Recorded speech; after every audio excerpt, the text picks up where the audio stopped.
السلام علیکم بہن. یا علی صلی اللہ علیہ مدد السلام علیکم. علیکم السلام ورحمۃ اللہ. حکم کریں بہن, کہاں سے کال کیا آپ نے؟ جی بھائی, my self Maria الوی, I am from Pakistan, فیصلہ آباد. جی سسٹر, حکم کریں, کیا حکم ہے آپ؟ لاسٹ ٹائم میں نے آ کے یا علی صلی اللہ علیہ مدد اور اس پر بہت سے لوگوں نے آپ سے کچھ سوالات کیے تھے. آپ نے یہ کہا یا علی صلی اللہ علیہ مدد کہنا, پہلے آپ نے کہہ دیا کہ ٹھیک ہے, جائز ہے, کہہ سکتے ہیں. بعد میں آپ نے کہا کہ یہ نہیں کرنا چاہیے, یہ کفر ہے یا حرام ہے, آپ نے ایسا کچھ بتا دیا تھا. تو جناب, آپ نے جو زیارت پڑھی تھی, میرا صرف سوال یہ آپ سے, آپ نے جو زیارت پڑھی تھی جس میں آپ نے کہا تھا کہ ائمہ کے اور بہت سے القابات ہیں جن سے ہم ائمہ کو پکار سکتے ہیں, تو جو زیارت آپ نے پڑھی تھی مولا کی, مولا امیر المومنین کی زیارت متعلقہ امیر المومنین, کتاب مفاتیح الجنان سے, اس کا ایک جملہ آگے والا جو آپ نے نہیں پڑھا, مس کر دیا, یہ اب پتہ نہیں آپ نے ایسا کیوں کیا, لیکن جناب وہ جملہ تھا پیج نمبر 676 پہ.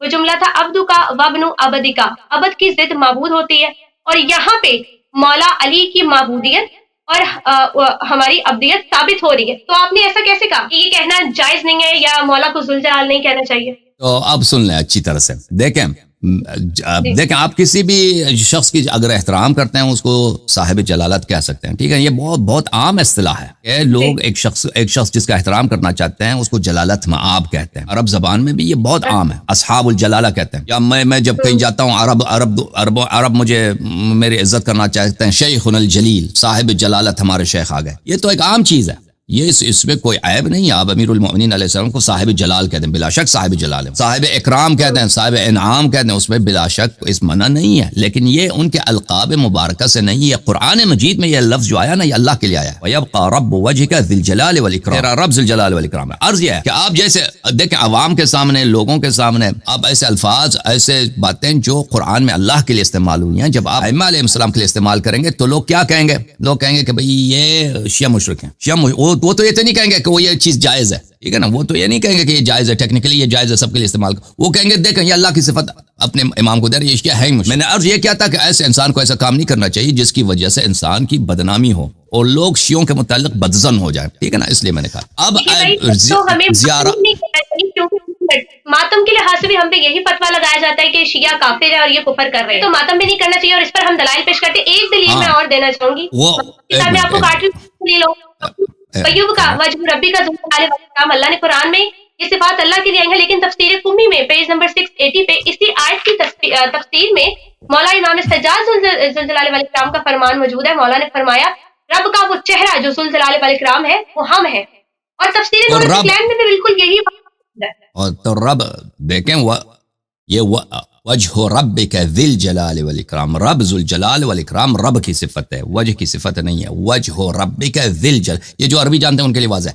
عرض یہ ہے آپ قبول نہ کریں, آپ کہہ دیں کہ میں ذو الجلال والاکرام کہنا چاہتی ہوں, میں آپ کو نہیں روک سکتی, آپ جو مرضی کریں. میں نے کوئی شرعی لحاظ سے یہ معنی بھی غلط نہیں ہے, میں نہیں کہتا ہے غلط ہے. میں نے عرض کیا کہ اگر آپ یہ کہیں تو اس سے تشیع کی لوگ یہی سمجھیں گے کہ آپ کیا ہیں, آپ جو ہیں مشرک ہیں. جہاں تک ماتم کا تعلق ہے تو اس میں لوگوں کو پتہ ہے, اس میں شرک کا کوئی جنبہ نہیں ہے کہ ماتم شیعہ اتنے کر چکے ہیں دنیا میں ہر جگہ, اور ماتم تو ایک سنت ہے, ماتم تو ایک مستحب چیز ہے, اس سے تشیع کی بدنامی نہیں ہوتی. میں بہت سارے لوگ مثلا دنیا میں کہتے ہیں کہ آپ زنجیر زنی کرتے ہیں, اس سے تشیع کی بدنامی ہوتی. میں نے ہمیشہ یہ کہا کہ صرف تشیع کی بدنامی نہیں ہوتی, تو دونوں میں قیاس آپ کی غلط ہے. اب وہاں آپ نے کہا کہ زیارت میں عبد کا وابن عبدک, کہ میں آپ کا عبد ہوں. تو دیکھیں عبد میں, عربی زبان میں عبد میں اور عابد میں فرق ہے. عبد بولتے ہیں بندے کو, یعنی غلام کو, غلام یعنی مملوک کو. میں مملوک ہوں, پیغمبر کا بھی مملوک ہوں, اللہ کے بھی مملوک, میں ملکیت ہوں ان کا, ٹھیک ہے نا. میں عبد ہوں. کس طرح سے عبد ہوں کہ رسول اللہ صلی اللہ علیہ وسلم جو حکم دیں, امیر المؤمنین علیہ السلام جو حکم دیں, میں ان کا غلام نوکر ہوں. جو حکم دے میں مجھ پہ اس کا اجرا کرنا واجب ہے. یہ اس لحاظ سے عبد کہلاتا ہے. یہ اس معنوں میں نہیں کہ میں آپ کا کیا ہوں, میں آپ کا عابد ہوں, میں آپ کی عبادت کرتا ہوں. جب ہم کا اللہ تعالیٰ کی عبادت کرتے ہیں, یہ اللہ تعالیٰ یہ اللہ کے لیے یہ عابد ہے. عبد اور عابد میں یہ فرق ہے کہ میں اللہ کا عابد ہوں, اللہ میرا معبود ہے, میں نبی کا عابد نہیں ہوں, اور نبی صلی اللہ علیہ وسلم میرے معبود نہیں ہے. اسی طرح امیر المؤمنین علیہ السلام, اگر کوئی کسی کا یہ عقیدہ وہ نصیری کافر ہے, نجس ہے, تو بالکل جماعت عمریہ بھی اس بات کو ان کے علماء اچھی طرح سے سمجھتے ہیں کہ اگر کوئی شخص کہہ دے کہ میں نبی صلی اللہ علیہ وسلم کا عبد ہوں, اس کا معنی بہت مختلف ہے اس سے کہ میں اللہ کا عبد ہوں. ہم اللہ کے عبد ہیں, ہم اللہ کی عبادت بھی کرتے ہیں. ہم نبی صلی اللہ علیہ وسلم کے عبد ہیں, یعنی ان کے غلام, ان کے نوکر, ان کے فرمان بردار ہیں, نہیں کہ ہم ان کی عبادت کرتے ہیں. نہیں, اس کا مطلب یہ نہیں کہ وہ ہمارے معبود ہیں. تو یہ بات جو آپ نے کہی نا کہ امیر المؤمنین علیہ السلام ہمارے معبود ہیں, یہ سراسر کفر شرک. اور امیر المومنین علیہ الصلوۃ والسلام سے شخص کا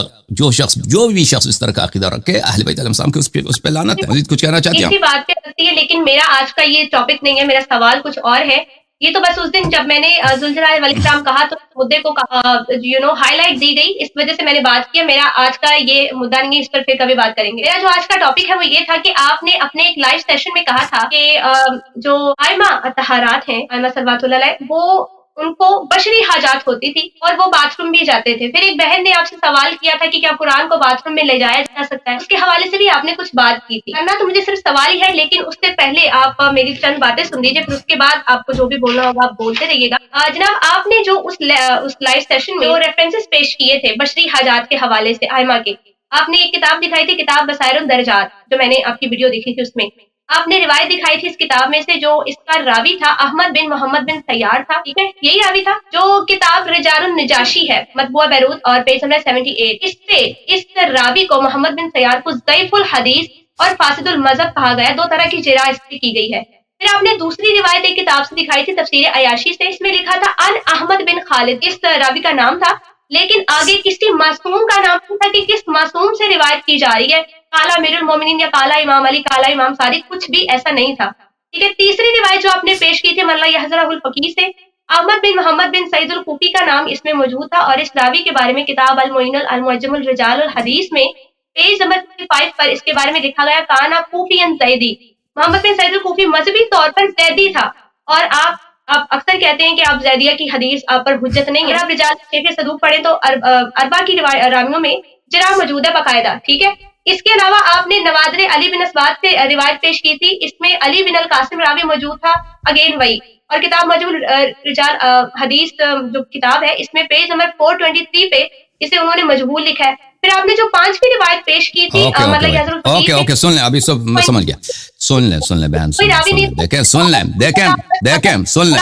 یہ کہ رسول اللہ صلی اللہ علیہ وسلم وضو کرتے تھے، غسل کرتے تھے، استنجا کرتے تھے، اور رسول اللہ صلی اللہ علیہ وسلم کپڑے چینج کرتے تھے، پاکیزہ کپڑے پہنتے تھے، اور رسول اللہ صلی اللہ علیہ وسلم قضاء حاجت کرتے تھے. یہ تو متواترات میں ائمہ تارین علیہ السلام کرتے تھے. یہ تو یقینیات میں، اس کے احادیث اتنے زیادہ شیعہ کتب میں، مخالفین کے کتب بلا شک بلا. سن لیں میری بات کا نہ کٹ. لیکن نا یہ ایک جاہلانہ بات، ایک احمقانہ بات، اس پہ انسان نہیں جانتا کہ اس بات کو جز احمق ذاکرین نے مشہور کرا دی. انسان اس پہ روئے یا اس پہ ہنسے. ایک بھی روایت نہیں ہے کہ یہ بھائی باتھ روم نہیں جاتے تھے، یہ واش روم ان کو حاجت ہی نہیں ہے. پیغمبر کو کبھی انہوں نے ادعا کیا؟ کبھی کسی سن لیں بہن، سن لیں کہ وہ باتھ روم نہیں جاتے تھے، ان کو کبھی ان کو جو ہے بول یا غائط کبھی آتی نہیں تھی. ان کو بھائی امام علیہ الصلوۃ والسلام کو یہ پیشاب وغیرہ آتا ہی نہیں. یہ کسی بھی روایت میں نہیں ہے. اس کے برعکس روایات میں بہت ہے کہ ان کو جانے کی ضرورت ہوتی تھی، وہ جاتے تھے، اور یہ کھانا کھاتے تھے، وہ سوتے تھے. یہ سب ایک منٹ بہن، میں دیکھیں فضول باتوں میں بحث نہیں کر. اس کے روایات بہت زیادہ ہیں. اوکے، تو آپ ایسے ہے نا، آپ ایسے ہے کہ آپ آئے سورج کے سامنے کہتے ہیں سورج نہیں ہے، یہ سورج ہے بھائی سامنے. آپ مہربانی کریں. اور آپ تو میں آپ کو کیا کہوں، آپ کو پاس تو یہ نہیں ہے. ذاکرین سے کہتا ہوں، جو ذاکرین نے ان کو سکھایا. آپ مرد بنے، ایک دلیل لے کر ائمہ اطہار علیہ الصلوۃ والسلام نے کبھی ادعا کیا ہو کہ ان کو واش روم جانے کی حاجت نہیں ہو. یہ کیا بکواس شروع کیا ان لوگوں نے. ائمہ اطہار علیہ السلام استنجا کرنے کی حاجت نہیں ہے ان کو. آپ ذاکرین کا کہہ رہے ہیں وہ مرد بنے، ایک حدیث لے کر باتھ روم نہیں جاتے تھے. اب میں آپ سے کہوں گی بھائی آپ مرد بنے، ایک حدیث دکھائی کہ باتھ روم جاتے تھے، بات ختم. یہ متواتر ہے. ائمہ طاہرین علیہ الصلوۃ والسلام کی قضاء حاجت کرتے تھے، رسول اللہ صلی اللہ علیہ وسلم کرتے تھے. یہ متواترات میں اس کے روایات بہت زیادہ ہیں، بے نہایت زیادہ. میں نے اسی سیشن میں 4-5-6 حدیث دکھائی تھی. اس کے علاوہ بھی بہت زیادہ کتاب طہارت میں اجازت. سن لیں بہن، سن لیں. اس کے روایات متواتر ہیں، بہت زیادہ ہے. ٹھیک ہے نا. آپ کہتے ہیں کہ راوی ضعیف ہے، تو بات سن لیں.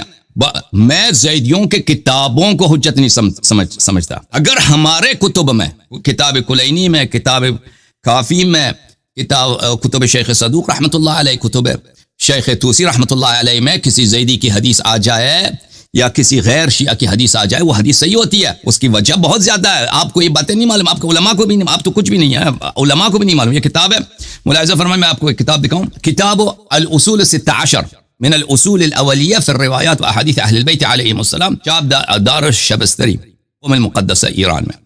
یہاں پہ ملاحظہ فرمائیے، حضرت امام محمد باقر علیہ الصلوۃ والسلام فرماتے ہیں، جابر بن یزید جعفی روایت کرتے ہیں، ان لنا اوعیۃ نملأها حکما وعلما، ہمارے ایسے اصحاب ہیں جن کے دلوں کو، جن کے اذہان کو ہم اپنے علم سے اور حکمت سے بھر دیتے ہیں، یعنی ان کو احادیث دیتے ہیں. ولیست لها باہل، اور یہ ہمارے احادیث کے اہل نہیں ہیں، یا تو مثلا عمریہ، یا تو شکاکوں میں سے ہیں، یا مثلا فاسد العقیدہ ہے، لیکن ہم ان کو احادیث دیتے ہیں.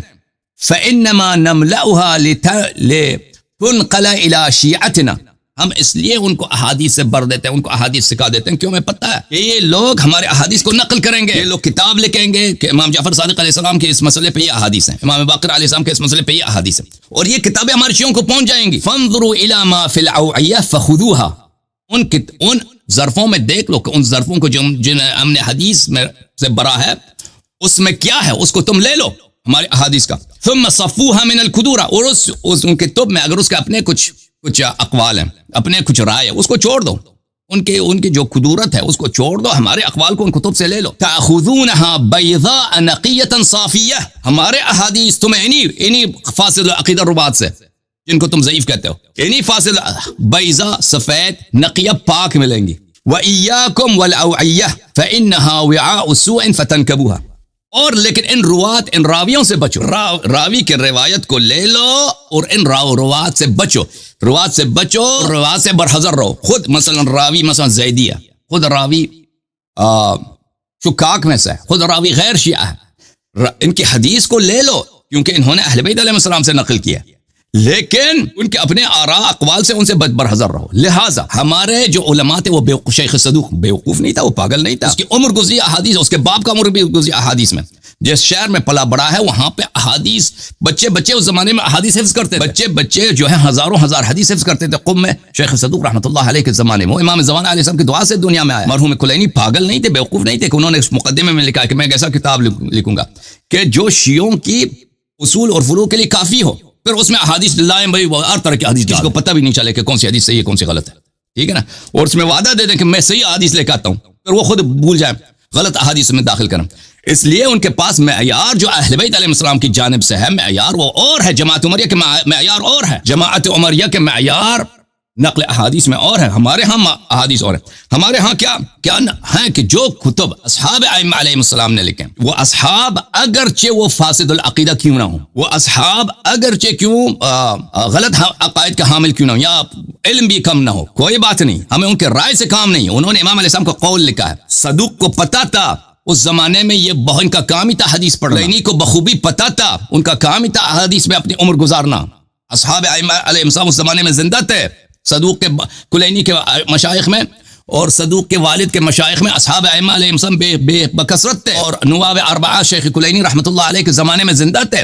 تو وہ ان کا کام ہی یہی، ان کو بخوبی پتہ ہے کون سے کتب، کون سے مصنفین یہ ثقات ہے، ان کی کتاب صحیح ہے، ان کے عقیدے سے میں کام ہی نہیں، ان کا اس کا راوی کا عقیدہ کیا، ٹھیک ہے نا، یا راوی ضعیف ہے، اس کا علم کم ہے، کچھ بھی اس سے فرق ہی نہیں پڑتا. اگر انہوں نے اعتماد کیا، انہوں نے شیعوں کے عمل کے لیے حدیث نقل کیا ہے، تو وہ حدیث ہمارے سر آنکھوں پر وہ حجت ہے. اور یہ حدیث کم بھی نہیں ہے ائمہ طاہرین علیہ السلام کی، کیا ائمہ طاہرین علیہ السلام، یہ تو متواترات میں سے کہ وہ غسل کرتے تھے کہ الا ماشاء اللہ کتاب ہے. ابھی آپ نے خود کہا کہ میں نے کتاب ملا عذر الفقی سے نقل کیا، ملا عذر الفقی کے اس مقدمے میں صدوق رحمۃ اللہ علیہ کہتے ہیں کہ اس کے سب احادیث حجت ہیں، اللہ اور میرے درمیان یہ سب احادیث حجت ہیں، اور میں ان کے اسانید نقل نہیں کرتا اس لیے کہ کتاب بہت موٹی ہو جائے گی. جب خود کہتا ہے، اور کتاب کلینی اس سے تو زیادہ اصح ہے. تو لذا یہ اعتقاد رکھنا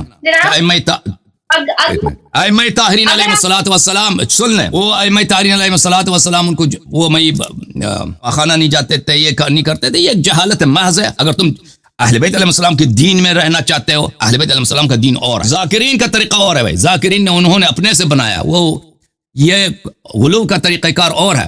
کچھ کہنا چاہتی ہیں آپ نے ابھی فرمایا کہ ملا یحضرہ الفقی کے حوالے سے جو آپ نے بات کی تھی، اس میں شیخ صدوق نے کہا ہے کہ اس پہ جو حدیث ہے ساری حجت ہے ہم پہ. تو اگر آپ علامہ مجلسی کی وجیزہ پڑھیں تو اس کتاب میں انہوں نے علامہ مجلسی سے تفصیلاً ملا یحضرہ الفقی کی اسناد الى شیخ صدوق کا تذکرہ کیا اور بتایا کہ کون سی سند کا کیا معاملہ ہے. آپ نے کہا کہ حضرت شیخ صدوق نے امام کا زمانہ پایا ہے، تو انہوں نے اپنی نظروں سے کوئی ایسا واقعہ دیکھا ہو، ائمہ اہل بیت کو نعوذ باللہ باتھ روم جاتے دیکھا ہو، انہوں نے ایسا واقعہ کوئی کتاب میں لکھا ہو تو آپ وہ واقعہ دکھا دیجیے، کہ میں نے ایسے امام کو جاتے ہوئے دیکھا. آپ جو بات کریں کہ قرآن کی آیت پہ فٹ نہیں بیٹھ رہی, اللہ قرآن میں فرماتا ہے بسم اللہ الرحمن الرحیم انما یرید اللہ لیذہب عنکم الرجس اہل البیت ویطہرکم تطہیرا.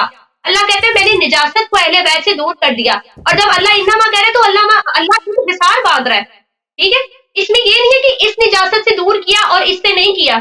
اگر تو نجاستیں الگ الگ ہے, اس میں کسی اور نجاست کی بات ہو رہی ہے تو پھر آپ اس نجاست کا بتائیے کہ وہ کون سی ہے جو دور ہو گئی اور وہ کون سی ہے جو دور نہیں ہوئی. اللہ نے یہاں کھول کے کیوں بیان نہیں کیا؟ تو شیخ لوگ جانتے ہیں جو ہمارے پروگرام دیکھتے ہیں, اگر آپ اس قابل ہوتی تو میں مزید حوالے دے دیتا. یہ میں نے بار بار دکھا دیا ہے کہ مختلف کتب میں علامہ مجلسی رحمۃ اللہ علیہ کہتے ہیں کہ کلینی کے سب احادیث صحیح, الفقی کے سب احادیث صحیح اور یہ سب حجت ہیں. وہ بار بار اپنے مختلف کتب میں فرماتے ہیں. اور جو ان کا سلسلہ سند ہے مجلسی کا صدوق تک, اس کا کوئی اثر ہی نہیں ہے, اس کا کوئی فائدہ ہی نہیں ہے, کیونکہ صدوق کی کتاب یہ بالتواتر ثابت ہے کہ من لا یحفظ الفقیہ صدوق کی کتاب. اور میں نے یہ نہیں کہا کہ صدوق ائمہ علیہ السلام کے زمانے میں رہتے تھے, صدوق غیبت کبریٰ میں رہتے تھے, ان کے والد غیبت صغریٰ میں رہتے تھے, ان کے والد گرامی جو ہیں انہوں نے بہت سارے اصحاب ائمہ علیہ السلام کو پایا اور نواب اربعہ کو بھی پایا ہے, اور اسی وجہ سے صدوق ان کی دعا سے, امام زمانہ علیہ السلام کی دعا سے پیدا ہوں. یہ کہ صدوق علیہ رحمہ نقل کریں کہ انہوں نے اپنی آنکھوں سے دیکھا کہ امام علیہ الصلوۃ والسلام واشروم جاتے تھے, اس کی کوئی ضرورت ہی نہیں جب دوسرے اتنے روات موجود ہیں انہوں نے نقل کیا ہے کہ ائمہ علیہ الصلوۃ والسلام واشروم کے یوز کرتے تھے.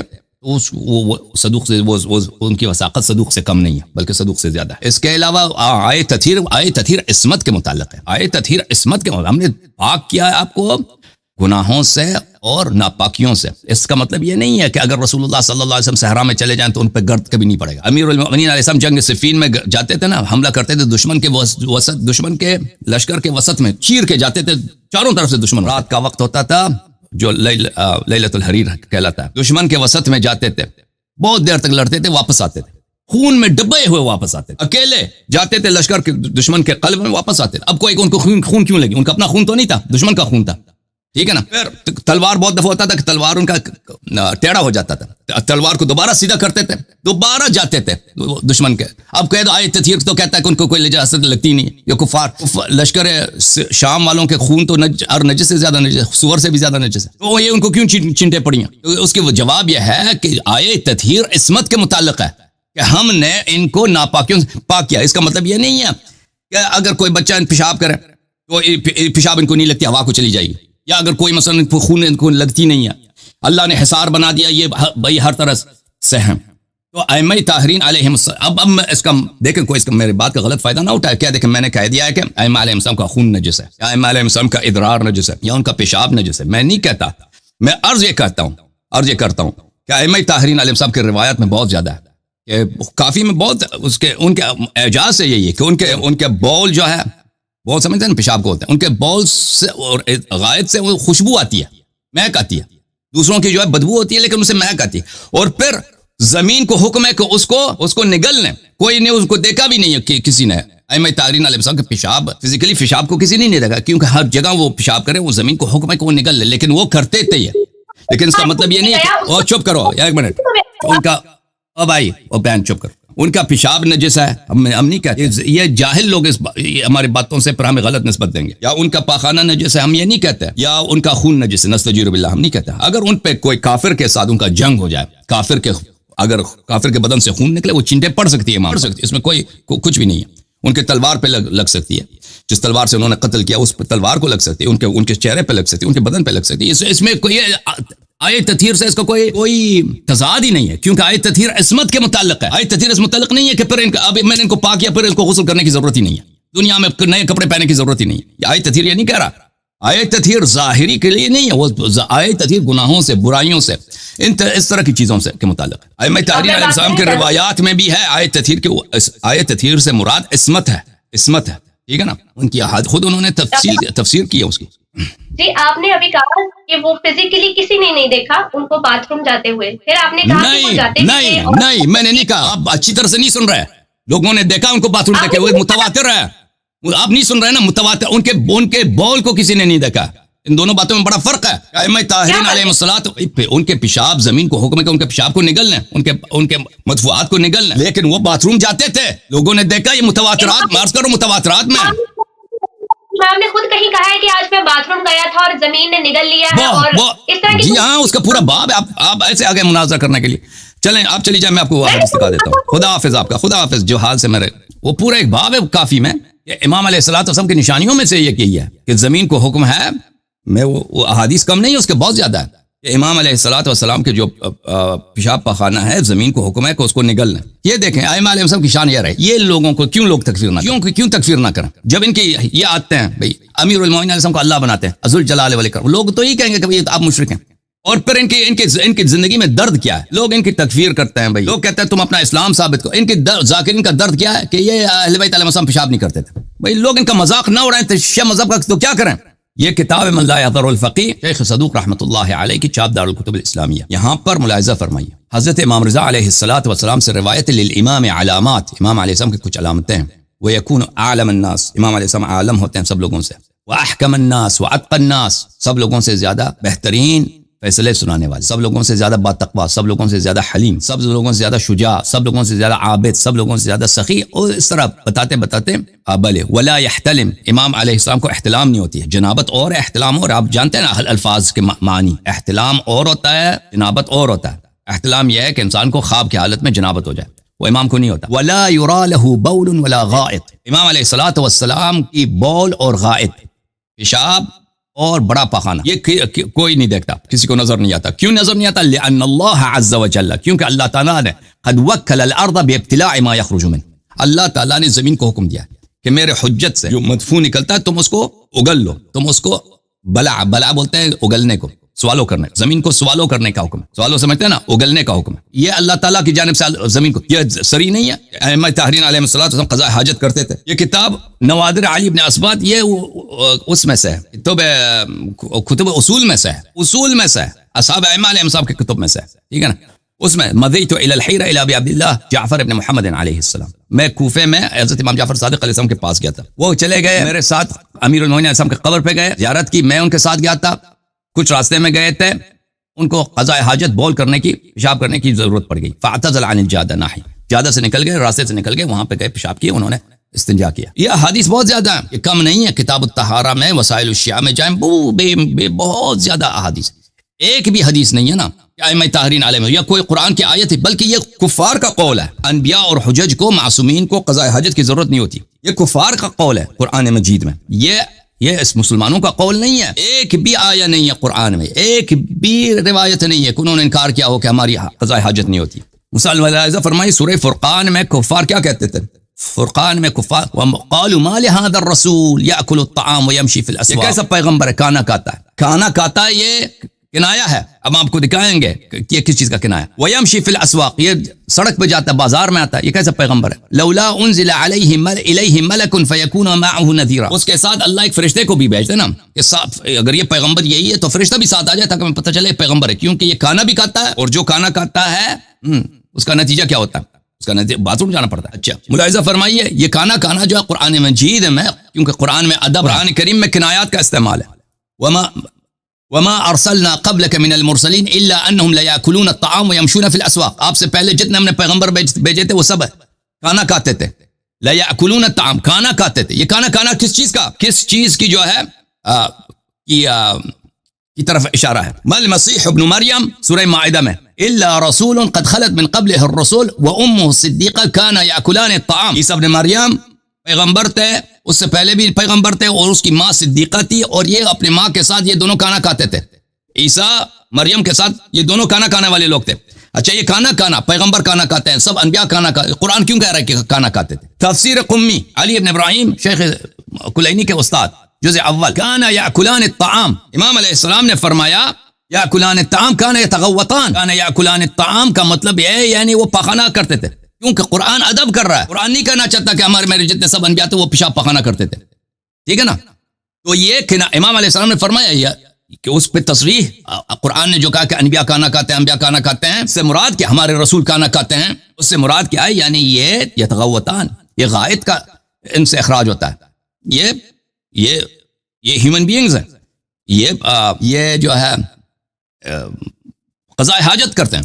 ٹھیک ہے نا. اس کا مطلب یہی ہے. اب یہ فکر انبیاء حجج الہی معصومین کو حاجت، یہ ایک کفرانہ عقیدہ ہے، یہ مشرکانہ عقیدہ ہے. کفار اس طرح عقیدہ رکھتے تھے، وہ پیغمبر کے اسی لیے رد کرتے تھے نبوت، کہ آپ تو کھانا کھاتے ہیں، یعنی آپ پیشاب کرتے ہیں، آپ باتھ روم جاتے ہیں، آپ کیسے نبی ہو سکتے ہیں؟ یہ ان کا عقیدہ ہے۔ ذاکرین نے اسی عقیدے کو کس کو سکھایا؟ شیعوں کو سکھایا کہ بھئی ائمہ علیہ السلام ان کو نہیں ہے حاجت باتھ روم جانے کی۔ اور بھئی کبھی انہوں نے خود ادعا کیا، کبھی ان کے اصحاب نے کسی نے ادعا کیا، اتنا بڑی بات کہ بھئی ایک آدمی 60 سال 70 سال اس دنیا میں رہتا ہے، کبھی وہ باتھ روم جانے کی اس کی حاجت نہیں ہوتی؟ یہ تو بڑی بات ہے۔ کبھی انہوں نے ادعا کیا، خود ادعا کیا، ان کے اصحاب نے ادعا کیا، کبھی ادعا نہیں فرمایا۔ اس کے برعکس کہ وہ یہ کام انجام دیتے تھے، یہ قرآن میں موجود ہے، حدیث میں موجود ہے، ٹھیک ہے نا؟ اب کیا عرض کریں، جہالت کی بھی کوئی حد ہے بھائی؟